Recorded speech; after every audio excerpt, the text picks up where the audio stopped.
Pemirsa, Majelis Kehormatan Mahkamah Konstitusi atau MKMK akan membacakan amar putusan dalam kasus dugaan pelanggaran etik Hakim Konstitusi. Apakah putusan MKMK akan memiliki dampak terhadap posisi Gibran Rakabuming Raka sebagai bacawa pres?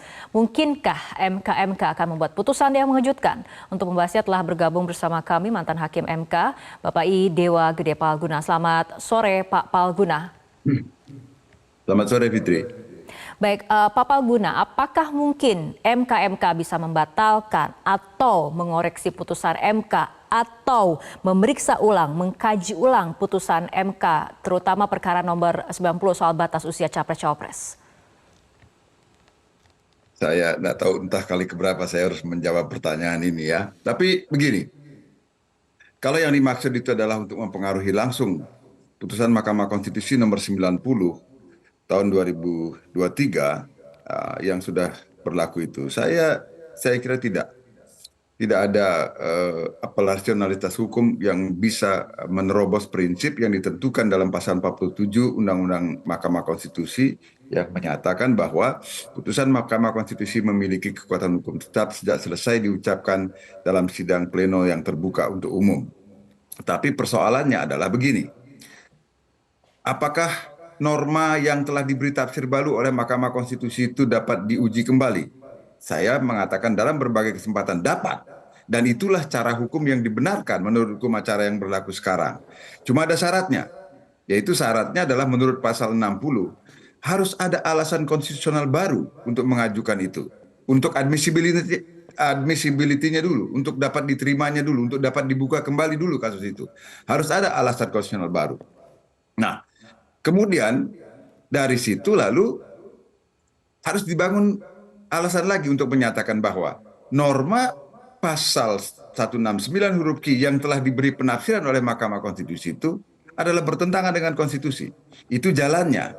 Nah, jadi apakah nanti putusan Majelis Kehormatan Mahkamah Konstitusi dapat berpengaruh dalam pengertian kalau itu dijadikan sebagai dasar atau alasan untuk menjadikan alasan konstitusional baru pengajuan permohonan atau bahkan alasan untuk membuktikan inkonstitusionalnya penafsiran Mahkamah Konstitusi, dapat saja kalau dalam konteks demikian.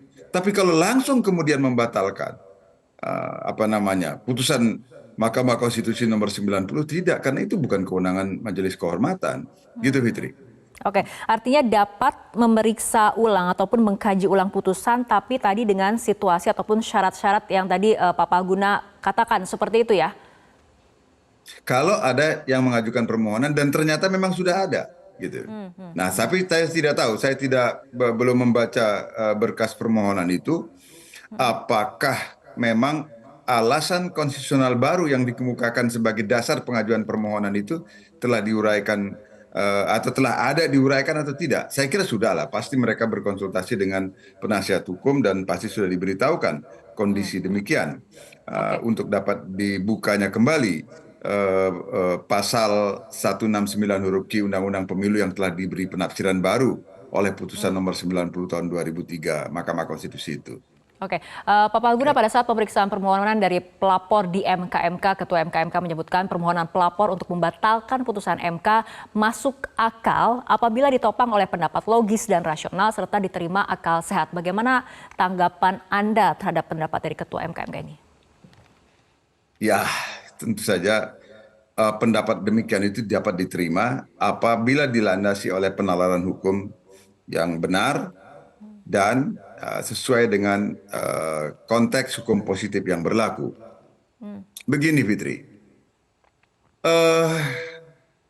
kita itu tidak boleh, atau hakim khususnya, menurut saya, dan laksanakan mati-matian selama saya menjalani profesi sebagai hakim konstitusi.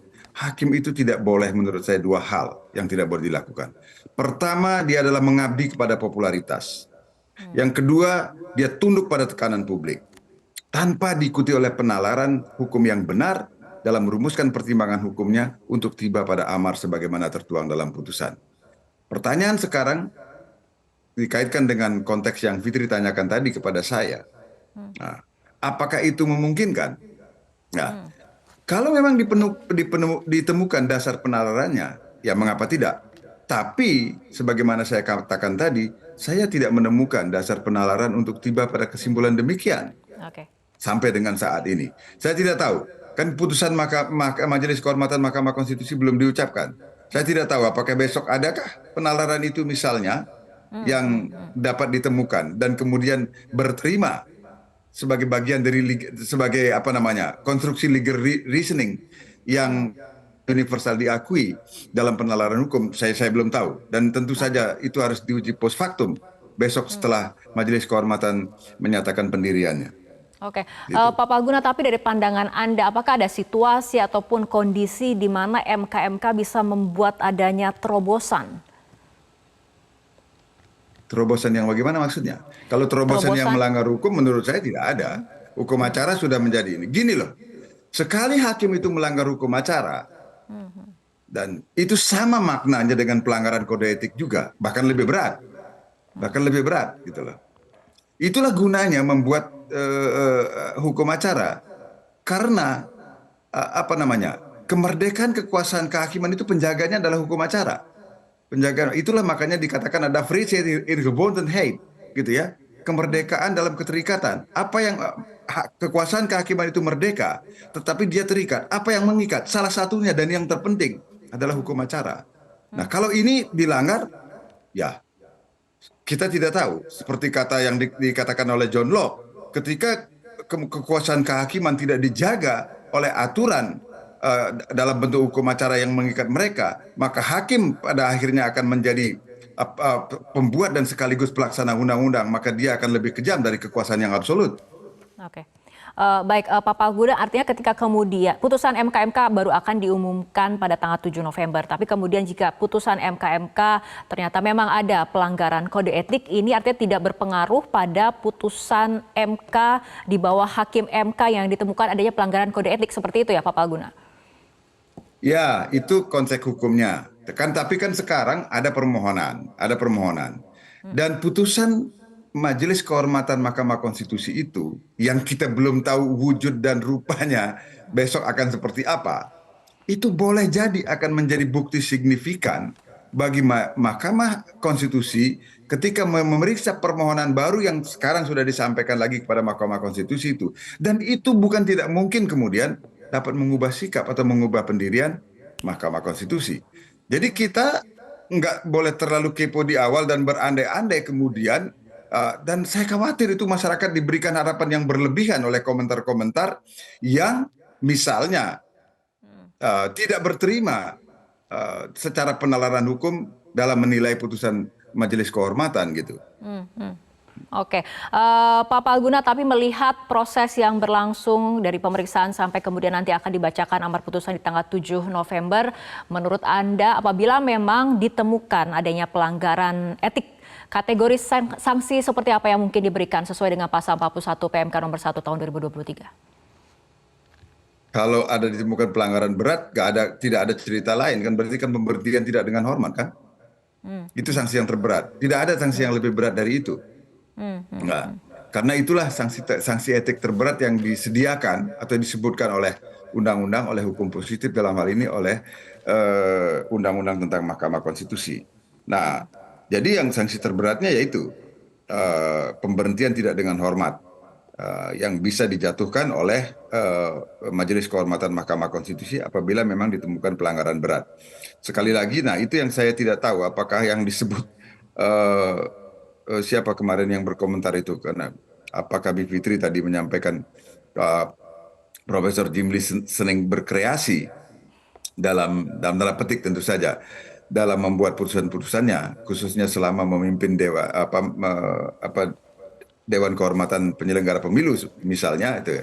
Saya tidak tahu, mungkin saja itu terjadi, tetapi kalau Anda menanyakan apa sanksi yang terberatnya, itu hukum positif mengatakan, bukan saya yang mengatakan, hukum positif mengatakan sanksi terberat itu adalah pemberhentian tidak dengan hormat. Akankah itu terjadi? Mungkin saja.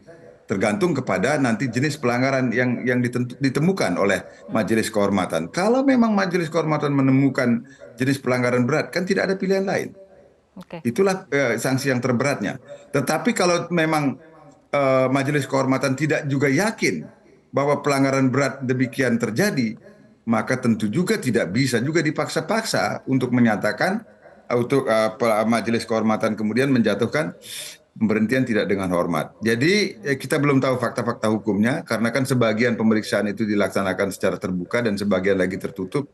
Saya juga tidak tahu dokumen-dokumen atau fakta-fakta apa yang telah ditemukan oleh majelis kehormatan. Eh, dan tentu itu hanya majelis kehormatan yang mengetahui.